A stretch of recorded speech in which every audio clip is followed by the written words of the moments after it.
is it when a family's obviously completed sport, love, it's a major leader skill.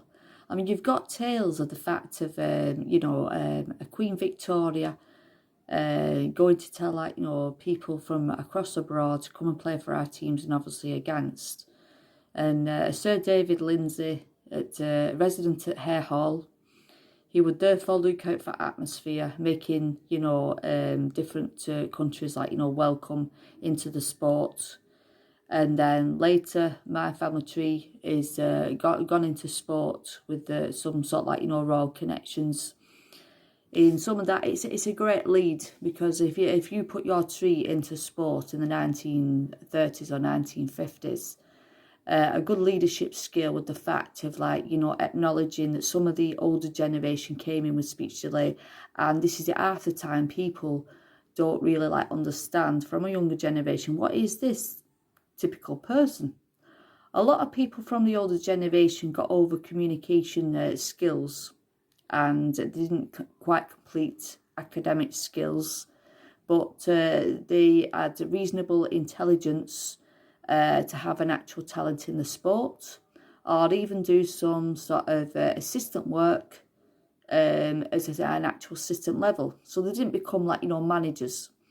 And sometimes, when you work at busy places, and if you was good at sport anyway, I would rest assured the fact that some of the people that didn't gain the academic skills would become very good managers anyway, and certainly have the energy for it, because if you're working at a busy place, then you will have some form of stamina.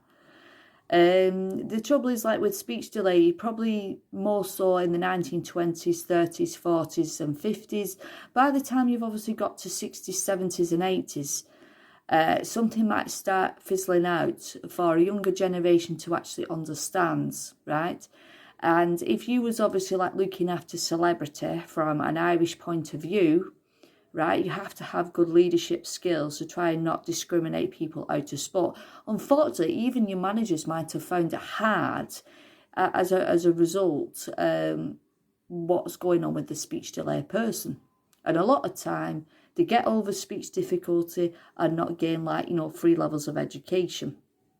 And it's a mega thing to making sure that you do not discriminate. And I have to say, as a result, a sportsman wage wouldn't obviously really be discussed.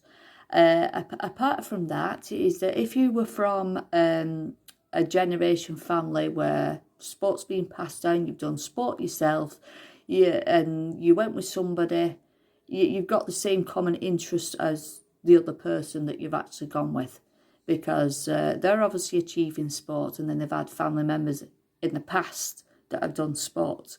So you've got something in common.